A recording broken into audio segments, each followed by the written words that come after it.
गीत तुम्हारा अन्नदाता, पग पग पर है संग तुम्हारे अन्नदाता। लहू किसानों का बन के पसीना, सींचता है धरती का सीना। मेहनत का तेरी हक दिलवाने, नई तकनीक नई खोज बताने।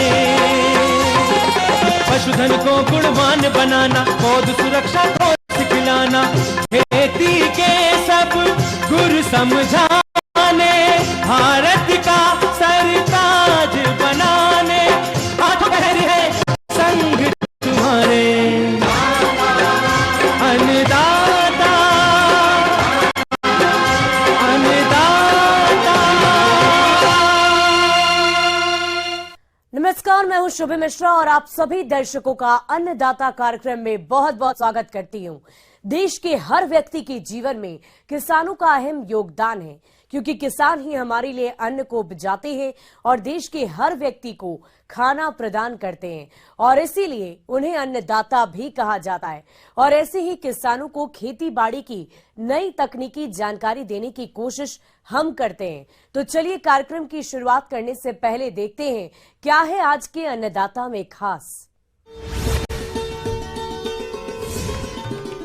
फलों की बागवानी के लिए गड्ढों की खुदाई पर तकनीकी सलाह। समेकित खेती से कमा सकते हैं कम जगह में अधिक मुनाफा।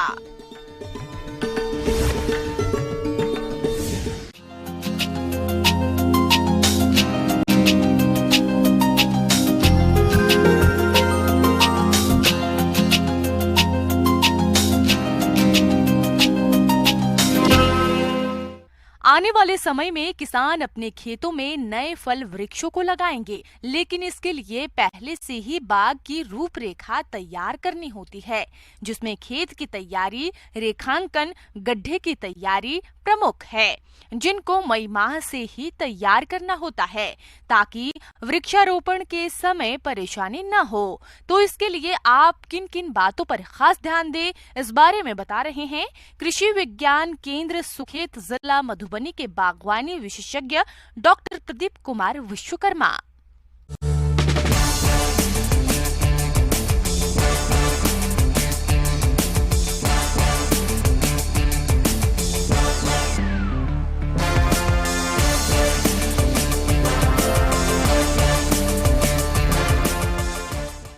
इस समय बहुत ही अच्छा समय है।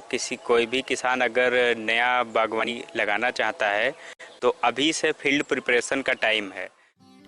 फल बाग लगाने की योजना। फलों के बाग की योजना ज्यादातर फलों के पेड़ लंबे समय के लिए होते हैं, इसलिए बाग इस तरह लगाया जाए ताकि उनसे फायदा मिलता रहे। भूमि का चयन। भूमि का चयन बाग में नए पौधे लगाने से पहले मिट्टी की जांच जरूर करवाएं। फलों के बगीचों के लिए गहरी दोमट या बलुई दोमट मिट्टी अच्छी रहती है। जमीन में अधिक गहराई तक कोई भी सख्त परत नहीं होनी चाहिए। जमीन में भरपूर मात्रा में खाद होनी चाहिए और जल निकास का सही इंतजाम होना चाहिए।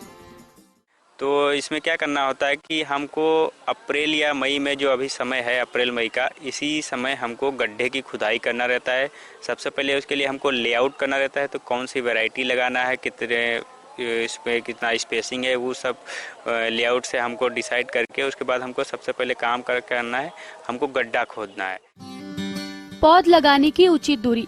पौध लगाने के लिए 1 माह पूर्व रेखांकन करके फलदार पौधे के आकार, प्रकार और किस्म के हिसाब से दूरी रखते हुए गड्ढों की खुदाई करते हैं। गड्ढे का आकार 1 मीटर लंबाई, 1 मीटर चौड़ाई और 1 मीटर गहराई के आकार का खोदते हैं। जैसे लीची में गड्ढे की साइज रहती है 90 सेंटीमीटर इंटू 90 सेंटीमीटर और 90 सेंटीमीटर गहराई, और आम के गड्ढे की आम की रोपाई करने के लिए हमको 1-1 मीटर का लंबाई, चौड़ाई और गहराई में गड्ढा खोदना है। और लीची का डिस्टेंस मोस्टली डबल हेज रो सिस्टम जो है ना अभी तक का बेस्ट है। इसके लिए हमको लेआउट में ये ध्यान रखना है कि 4.5 इंटू 4.5 इंटू 9 मीटर डिस्टेंस पे डबल हेज रो सिस्टम में लगाने से अच्छा उत्पादन आता है। गड्ढा खोदने के बाद हमको हाई टेम्परेचर का वेट करना है, जैसे कि मई तक पूरा वेट करना है, 1 महीना ऐसे उसको ओपन छोड़ देना है। फिर उसमें फिलिंग मिक्सचर भरना है। फिलिंग मिक्सचर कैसे बनाना है वो मैं आपको बताता हूँ। इसके बाद प्रत्येक गड्ढे को गोबर की सड़ी हुई खाद 20 से 25 किलोग्राम, सुपर फास्फेट 250 ग्राम, क्यूनल फास 50 ग्राम, नीम की खली 2 किलोग्राम और गड्ढे की मिट्टी डालकर भर देना चाहिए। मिश्रण में खेत की ऊपरी मिट्टी को मिलाना चाहिए। बरसात शुरू होने से पहले मिश्रण से गड्ढे को खेत की सतह से कुछ ऊंचाई तक दबाकर भर देना चाहिए। उसके लिए हमको लेना है 40 केजी FYM या पूरी तरीके से सड़ा हुआ FYM होना चाहिए, फार्म यार्ड मैन्योर, गोबर की खाद जिसको बोलते हैं, या फिर पूरी तरीके से सड़ा हुआ वर्मी कंपोस्ट। फिर उसमें हम 2 केजी नीम केक या फिर करंज केक मिला लेंगे और 1 केजी हम इसमें सिंगल सुपर फास्फेट मिला लेंगे। और साथ ही में इसमें हम 200 से 300 ग्राम म्यूरेट ऑफ पोटाश डाल देंगे। पोटेशियम का भी मात्रा इसमें होनी चाहिए इसीलिए, और कोई जैसे इंसेक्ट वगैरह, टर्माइट वगैरह अटैक ना करे इसके लिए हमको 50 ग्राम क्लोरोपाइरीफास का पाउडर भी इसमें हम डाल देंगे। और हमको अच्छे से इसको मिक्स कर लेंगे। और ये मिक्स करने के बाद हम इसी से जून में गड्ढे की फिलिंग करेंगे। मतलब 1 महीना हमारा गड्ढा पूरा सनलाइट में खुला हुआ पड़ा रहेगा और हमको जून में इसमें भर देना है। जून में भरने के बाद में हमको अब इंतज़ार करना है मानसून सीजन का। मानसून सीजन आते ही, जैसे कि जुलाई में हमारा मानसून सीजन शुरू हो जाएगा, तब हमको वैरायटी का चयन करके और हमको पौधे उपलब्ध जो हैं वो हमको उसमें बिल्कुल मिडिल ऑफ सेंटर में, जो गड्ढे हमने फिल किए हैं उसके मिडिल ऑफ सेंटर में रोपाई कर देंगे। किसान भाइयों, अब लेते हैं एक छोटा सा ब्रेक।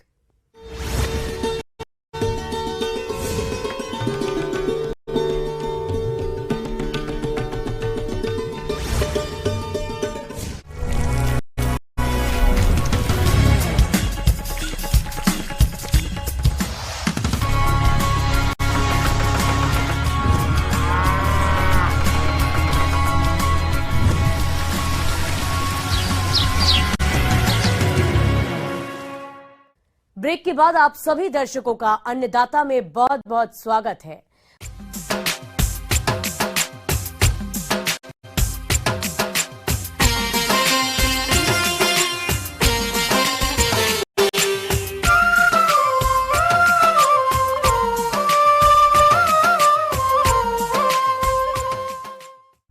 प्राकृतिक आपदाओं और खेती की बढ़ती लागत के कारण आज कृषि करना घाटे का सौदा साबित हो रहा है। अगर किसान समेकित कृषि प्रणाली को अपनाकर खेती करें तो कृषि के जोखिम को कम करते हुए प्रति इकाई क्षेत्र से अच्छा लाभ ले सकते हैं। तो ये समेकित कृषि प्रणाली क्या है और इसके फायदे क्या है, आइए जानते हैं बिरसा कृषि विश्वविद्यालय जिला रांची के कृषि वैज्ञानिक डॉक्टर MS मलिक से।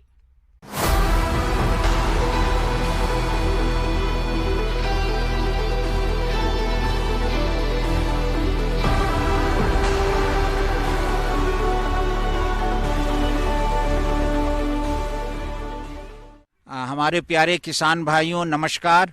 आज मैं आपको समेकित कृषि प्रणाली, जिसको अंग्रेजी में इंटीग्रेटेड फार्मिंग सिस्टम के बारे में बताना चाहूँगा, जो आज के परिप्रेक्ष्य में बहुत ही लाभकारी है और आज की ज़रूरत है कि कम ज़मीन में भी आप ज़्यादा से ज़्यादा लाभ ले सकते हैं। हमारे किसान भाई तो कृषि प्रणाली अपनाते हैं। किसान भाई हमारे खेती करते हैं, उद्यान की खेती करते हैं, मगर समेकित कृषि प्रणाली से उन्हें बहुत लाभ होगा, दुगना लाभ होगा। सबसे पहले आप यह जान ले कि समेकित कृषि प्रणाली है क्या। समेकित कृषि प्रणाली एक ऐसी तकनीक है जिसमें खेती बाड़ी से जुड़े 2 या 2 से अधिक उद्यमों को इस प्रकार व्यवस्थित करते हैं जिससे वे एक दूसरे को लाभ पहुंचाएं और लागत में भी कमी हो। समेकित कृषि प्रणाली किसानों के पास उपलब्ध संसाधनों, बाजार मांग और पूंजी पर निर्भर करती है। यूँ तो इसके बहुत से मॉडल हैं, जिनमें फसल आधारित मॉडल, पशु व्यवसाय आधारित मॉडल, तालाब आधारित मॉडल, वन आधारित मॉडल, बागवानी आधारित मॉडल काफी प्रचलित है। अगर उनके पास फसल के बेस है तो फसल आधारित कृषि समेकित कृषि प्रणाली अपनाएं। जमीन कम है, मुर्गी पालन बकरी पालन करना चाहते हैं तो लाइव स्टॉक बेस ये समेकित कृषि प्रणाली अपनाएं। अगर उनके पास तालाब है तो बत्तख सा मछली पालन समेकित कृषि प्रणाली अपना सकते हैं। झारखंड ऐसा राज्य जहां 30% जंगल है और हमारे आदिवासी भाइयों को पेड़ पौधों से लगाव है, तो उसके बीच भी खेती कर सकते हैं। उसके बीच में है ना इस तरह का चारा फसल लगाएं जो गाय उस चारा को खाए तो उसकी दूध की आमदनी बढ़े। साथ में इसमें आप है ना औषधि पौधे भी लगा सकते हैं और इसमें कई आज के दिनों में ऑर्गेनिक सब्जी उसके बेस पर भी आप है ना आधारित कृषि प्रणाली अपना सकते हैं। उसी के किनारे आप मशरूम की खेती करें। बीच में जो भी जमीन आपके पास है, चाहे 1 एकड़ है, आधा एकड़ है, उसमें आप है ना ये ऑर्गेनिक कृषि प्रणाली अपनाएं, सब्जी उपजाएं और उसका एक अलग महत्व है, दाम भी ज्यादा मिलेगा और आज लोग ऑर्गेनिक खेती की तरफ जा रहे हैं। आम भाषा में कहें कि पुराने तरीकों से खेती करना, जिसमें सभी आवश्यकताओं की पूर्ति के लिए खेतीबाड़ी के साथ अन्य व्यवसायों को किया जाता था, एक प्रकार की समेकित कृषि प्रणाली ही है। लेकिन वैज्ञानिक ढंग से इस प्रणाली को किया जाए तो केवल मुनाफा ही मुनाफा है और ये पर्यावरण के लिए लाभदायक है। अगर समेकित कृषि प्रणाली के आदर्श मॉडल की बात करें तो एक तालाब होना जरूरी है जिसमें वर्षा जल का संचयन हो। उसमें आप बत्तख पालन के साथ विभिन्न तरह की मछलियों का पालन कर सकते हैं। साथ ही इसके पानी का प्रयोग आप खेतीबाड़ी में भी कर सकते हैं और फसलों के अवशेषों का प्रयोग पशुपालन में कर सकते हैं। पशुओं से प्राप्त उत्पाद का प्रयोग कर सकते हैं। इनके गोबर का प्रयोग गोबर गैस बनाने में खाद के रूप में मछलियों के आहार में कर सकते हैं। तालाब के किनारों पर फल और वानिकी वृक्ष लगा सकते हैं। साथ ही तालाब के ऊपर छोटा सा घर बनाकर मुर्गी पालन, बटेर पालन जैसे कई व्यवसायों को अपना सकते हैं। तालाब आपके पास है किसान भाइयों को, तो तालाब में बत्तख रखें, मछली का पालन करें। मछली में 3 लेयर की मछली, वो मछली रखें जो नीचे की सतह में जो मछली रहती है, जैसे कि है ना मागुर मच्छी, ये आपको निचले सतह में रहती है। बीच वाले सतह में है ना रेहू कतला है और ऊपर वाले सतह में आपको सिल्वर कार्प है। तो एक ही तालाब से तिगुना आपको उत्पादन होगा। तालाब के मेढ़ के पास अच्छे किस्म का बनाना लगाएं, जो ड्वार्फ वैरायटी है, कैवेंडिश लगाएं। आप है ना पपाया भी लगा सकते हैं, अमरूद का वैरायटी लगा सकते हैं और पपाया में रेड लेडी पपाया अगर आप लगाएंगे तो किसान भाइयों को और ज्यादा इससे लाभ होगा। इसी तरीके से अमरूद के बीच में भी इंटरक्रॉपिंग जिसको हम कहते हैं वो लगाएंगे तो किसानों को आमदनी। इसका समेकित कृषि प्रणाली का लक्ष्य यही है कि हम किसान भाइयों को ज्यादा से ज्यादा लाभ पहुंचाएं और उनकी जितनी भी जमीन है, अगर उनके पास आधा एकड़ जमीन है तो आधा एकड़ के लिए समेकित कृषि प्रणाली के अपनाएंगे। उसमें वो लिखेंगे कि अगर उनके पास फसल उत्पादन करना है तो फसल उत्पादन करें, उसके बगल में वो पौधा का उत्पादन करें, उद्यान पौधा उसमें लगाएं, फ्रूट्स के पौधे लगाएं और जो जमीन बची हुई है उसमें पोल्ट्री करें, मुर्गी पालन करें। कड़कनाथ आज के दिनों में ज्यादा फायदे की चीज है। मुर्गी तो पालते हैं हमारे किसान भी, मगर अब देखना है किसान भाइयों की हमें किसमें ज्यादा लाभ होगा, कि वो ज्यादा से ज्यादा वो फसल लगाएं जिससे उसमें लाभ हो। मधुमक्खी के 5 बॉक्स लगा लेंगे तो उनको है ना उसमें शहद निकलेगा, 40 केजी से 50 केजी उनसे शहद निकलेगा। अगर अच्छी प्योर शहद 400-500 रुपए किलो है तो इससे किसान की आमदनी बढ़ेगी। तो इसका मकसद ये है समेकित कृषि प्रणाली में कि हम जो भी उसमें हम लगाएं ज्यादा से ज्यादा कंपोनेंट उसमें यूज कर सकते हैं, क्योंकि समेकित कृषि प्रणाली में बाहर से खाद देने की जरूरत नहीं पड़ती है और इससे जो गोबर, जैसे अगर गाय आपने रखा तो उसका गोबर खाद में काम आएगा। उसी से हम भर्मी कंपोस्ट बना लेंगे, जो बाजार में आपको 10 रुपए किलो मिलता है भर्मी कंपोस्ट, वो आप खुद तैयार करेंगे। जब भर्मी कंपोस्ट आप गोबर से बनाएंगे तो आप भर्मी वाष्प भी आप बेच सकते हैं, फिर भर्मी भी बेच सकते हैं जिसको हम कहते हैं केचुआ खाद, जो आसान से। तो हमारे यहाँ जो मॉडल है उसमें किसान हमारे रह रहे हैं, तो एक किसान परिवार अपने आप को उस जो उनके पास जमीन है उसी आधारित समेकित कृषि प्रणाली अपना।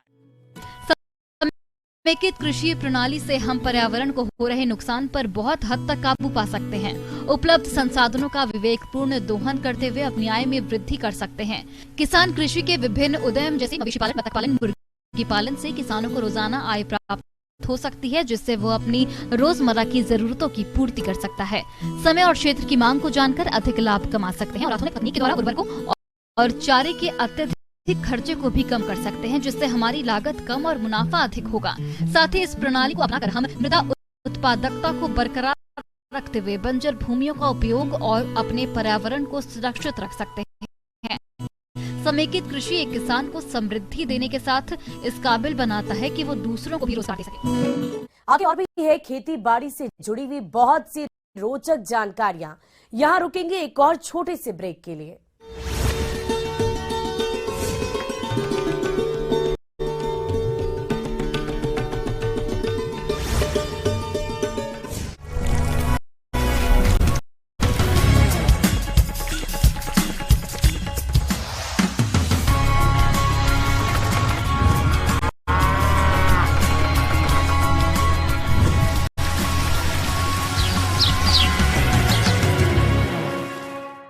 ब्रेक के बाद एक बार फिर से आप सभी दर्शकों का अन्नदाता कार्यक्रम में स्वागत है।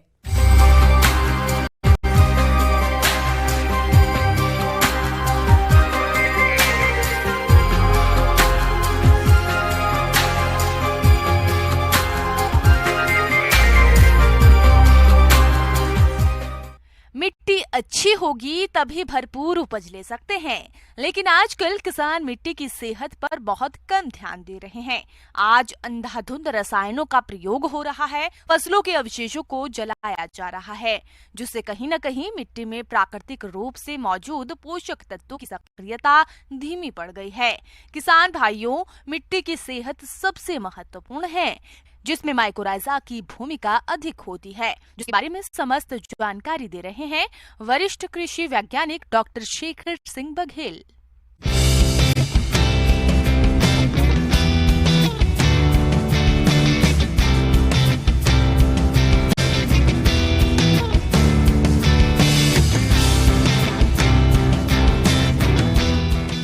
माइकोराइजा जो कि एक जवाहर जैव उर्वरक केंद्र का बेहतरीन उत्पाद है, हमारे किसानों को सभी फसलों के लिए सिफारिश की जाती है ताकि उनकी फसलों में बढ़िया भूमि की गुणवत्ता बढ़ जाए, पौधों की जो गुणवत्ता है वो भी बढ़ जाए और जो उत्पादन है उसमें बढ़ोतरी हो।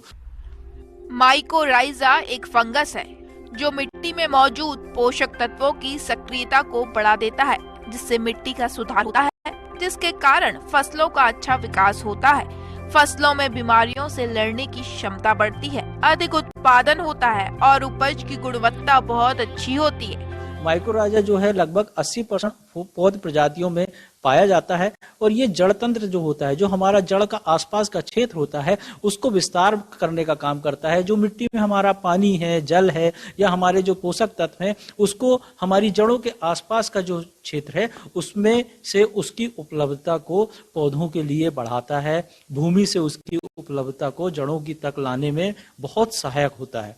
इसके साथ ही अगर हम जैव उर्वरकों का इस्तेमाल में अगर माइकोराइजा का इस्तेमाल करते हैं तो पौधों में जो एक प्रकार का पानी की कमी होती है कभी, या मौसम में कभी गर्मी आ जाती है या किसी प्रकार की कोई समस्या, तो जो तनाव होता है जिसकी सहन करने की शक्ति हमारे पौधों में लाने की बेहतरीन कार्य करता है। इसके साथ ही यह जो हमारी विभिन्न प्रकार की जो फफूंद हैं या विभिन्न प्रकार के जो फफूंद हमारे जमीन में या भूमि में होती हैं, उनके साथ में एक सहजीवी पारस्परिक संबंध तैयार कर लेता है। इस प्रकार से ये इसकी बेहतरीन जो कार्य है वो विशेषताएं हैं जिसके कारण फसलों में इसको लाभ होता है। फसलों में आमतौर पर ये मौजूद रहता है, लेकिन कई जगह बेहिसाब रसायनों के प्रयोग से इसकी कमी देखी जा रही है।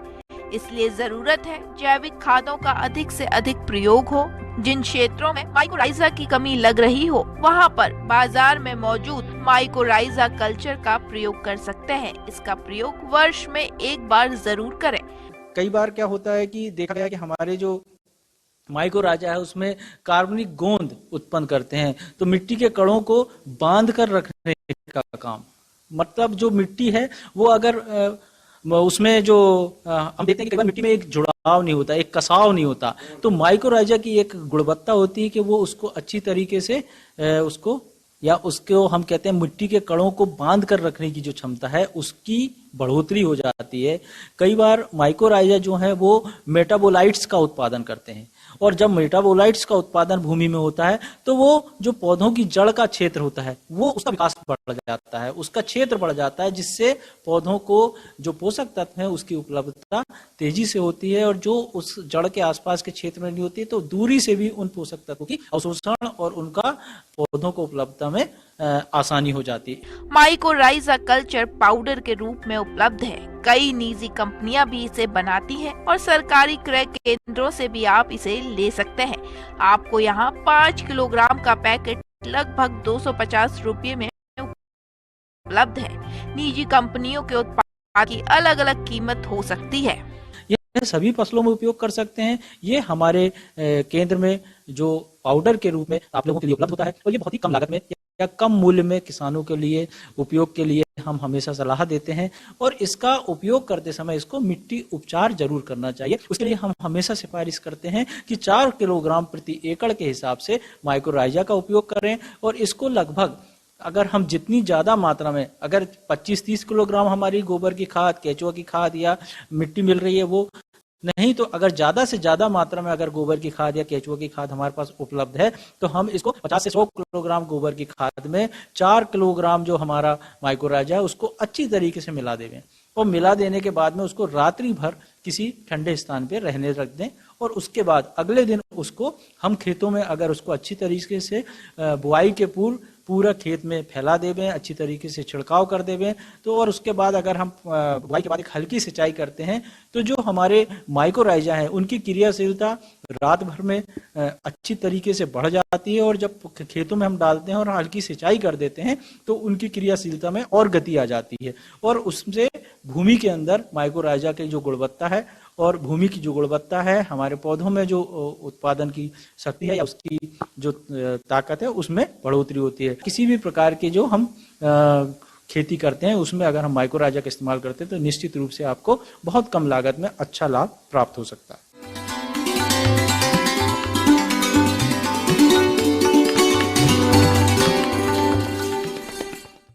अब समय हो गया है प्रदेश के किसानों द्वारा अन्नदाता निःशुल्क फोन के माध्यम से पूछे गए समस्याओं के समाधान का। आज की अन्नदाता हेल्पलाइन में हमने जिस प्रश्न को शामिल किया है उसे पूछा है गांव शेरपुर, जिला पटना के लोकेश ठाकुर ने। आपने बटेर पालन पर जानकारी चाहिए है तो इसके लिए देखिए कार्यक्रम का यह अंश।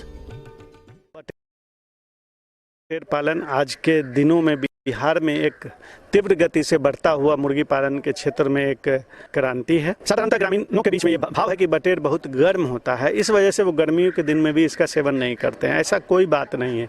बटेर बहुत सुपाच्य होता है। गर्मी हो जाड़ा आप सालों भर बटेर का सेवन कर सकते हैं। हाँ, कुछ लोगों के बीच में भ्रांतियां हैं कि बटेर पालन पर बैन है, ऐसे कोई बात नहीं है, और आप आसानी से उसको बेच सकते हैं। बटेर पालन में दूसरी सबसे बड़ी बात है कि इनको बीमारियां बहुत कम होती हैं। सेंट्रल एवियन रिसर्च इंस्टीट्यूट के द्वारा विकसित कैरी उत्तम, कैरी पर्ल है, कैरी सोनाली है, कैरी श्वेता है, बहुत ऐसे प्रभेद हैं जिसका पालन आप कर सकते हैं और इस पर कहीं से कोई भी प्रतिबंध नहीं है। बटेर पालन के लिए फराओ, इंग्लिश सफेद, ब्रिटिश रेंज, कैरी उज्जवल और जापानी कोयल अच्छी नस्ल है। इनका पालन भी किसान कर सकते हैं। चूजा रखे गए आवास में रोशनदान और खिड़कियों का होना बहुत जरूरी होता है ताकि उन्हें एक समान हवा और रोशनी मिल सके। बटेर के चूजों को आरंभ में 29 घंटे प्रकाश की जरूरत होती है। गर्मी की व्यवस्था के लिए बिजली का बंदोबस्त करें, साथ ही ठंड के दिनों में चूजों का खास ख्याल रखें। बटेर के पालन में जो सबसे बड़ी बात है वो है उसके बच्चों का देखभाल। एक बटेर के बच्चे का वजन 8 ग्राम के आसपास का होता है। तो आप समझ सकते हैं कि वो कितना नाजुक बच्चा होता होगा, और खास करके बच्चे में जो मोटिलिटी होती है वो उसके स्लिप्ड लेग के वजह से वो पाँव फिसल जाता है और उसकी पाँव जांघें टूट जाती हैं। जब बच्चे बाहर निकले तो आप कोशिश करें कि उसकी ब्रूडिंग में कोरुगेटेड शीट का इस्तेमाल करें जिससे फिसलन उसके बच्चे को ना हो उसको। दूसरा जो सबसे बटेर पालन में ज़रूरी हो जाता है, उसको भी तापमान मुर्गी की तरह लगभग 37 डिग्री के आसपास पहले सप्ताह में पहले 2-3 दिन तो होना ही चाहिए और उसके बाद 2 डिग्री के आसपास से प्रतिदिन आप घटा करके 25 डिग्री सेंटीग्रेड के आसपास ले जा करके रोक देंगे। बटेर 1 स्क्वायर फीट में आप 6 बटेर का पालन कर सकते हैं और आप इसका फ्री रेंज सिस्टम में, डीप लीटर सिस्टम में, जैसे मुर्गी का आप घर बनाते हैं आप उस तरह से डीप लीटर सिस्टम में पालन कर सकते हैं। और बेहतर होता है कि केज बैठी सिस्टम आप को बहुत ज़्यादा नहीं, मैंने कहा ना कि 1 स्क्वायर फीट में 6 बटेर पालन कर सकते हैं, तो आप अगर cage battery system layer by layer अगर आप लोहे का केज बना सकते हैं तो आपको कितनी बड़ी संख्या में बटेर पालना है उस हिसाब से उतने स्क्वायर फीट का मल्टीपल लेयर में आप केज बना लीजिए। दाने की व्यवस्था वहीं होगी, अंडे बाहर आ जाएंगे और आप इसको अपने अनुरूप चाहे डीप लीटर से सिस्टम से करना चाहें या केज बैटरी सिस्टम में पालना चाहे बड़ी आसानी से पाल सकते हैं। और केज बैटरी सिस्टम में बटेर का प्रबंधन और आसान हो जाता है और अपेक्षाकृत देखा गया है कि बटेर के वजन में भी काफी वृद्धि होती है। बटेर पालन पिंजरा विधि से करना अधिक सुविधाजनक और लाभकारी होता है। 2 सप्ताह पुरानी बटेर को पिंजरे में रख सकते हैं। इसके लिए पिंजरा 3 गुना 2.5 गुना 1.5 वर्ग फीट आकार वाला उपयुक्त होता है। व्यावसायिक अंडा उत्पादन के लिए कई पिंजरों की जरूरत होती है। इनके प्रजनन के लिए 3 मादा पक्षियों के साथ एक नर पक्षी को रखना चाहिए। बटेर की अच्छी गुणवत्ता के लिए आहार भी अच्छी मात्रा में देना होता है। इसके लिए किसान मुर्गी पालन में उपयोग होने वाले आहार का प्रयोग कर सकते हैं। एक वयस्क बटेर को एक दिन में तकरीबन 20 से 35 ग्राम आहार देना चाहिए। वहीं इनके चूजों को तकरीबन 27% प्रोटीन तथा वयस्क के लिए 22 से 24% प्रोटीन युक्त आहार का प्रयोग करें। बटेर के फीड में आप जो मुर्गी का प्री स्टार्टर दाना होता है आप उसको दें। तीसरी जो सबसे महत्वपूर्ण बात है इसके पानी देने का तरीका। देखिए बटेर के बच्चे मात्र 8 ग्राम के होते हैं, अगर आप उनको वैसे पानी देंगे तो भीग जाएंगे और निमोनिया से बड़ी संख्या में बच्चे मर जाते हैं। इसके लिए आप व्यवस्था कर सकते हैं तो आपको बड़ी संख्या में इसके फायदे हैं। एक बटेर का बच्चा मार्केट में 13 रुपए से 15 रुपए के बीच का आता है और इसको 36 दिन तक पालने में लगभग 20 रुपए का 25 रुपए का टोटल 35 रुपए के आसपास इसकी लागत बैठती है। और मार्केट में आप देख रहे होंगे सरकारी संस्थानों में 50 रुपए के आसपास इसका प्रति बटेर दाम है।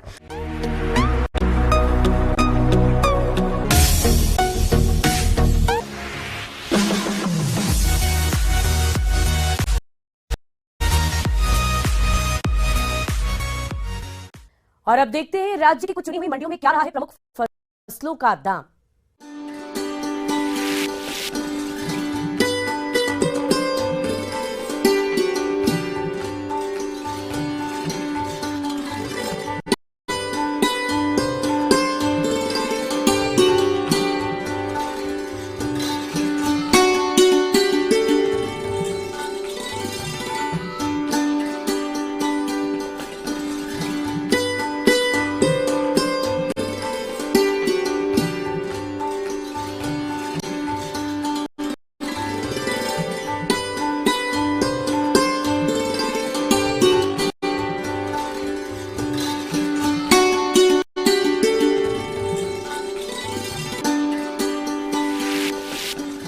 किसान भाइयों, कृषि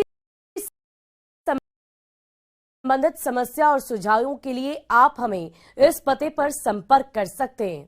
प्रोड्यूसर अन्नदाता news 18 Bihar Jharkhand, Ramoji film city, Hyderabad 501512 और साथ ही आप हमें ईमेल भी कर सकते हैं। हमारा ईमेल आईडी है p18annadatabihar@nw18.com। इसके अतिरिक्त आप हमें निःशुल्क हेल्पलाइन नंबर 18008892 पर सोमवार से लेकर शनिवार सुबह 10 बजे से शाम 4 बजे के बीच संपर्क कर सकते हैं। अब समय हो रहा है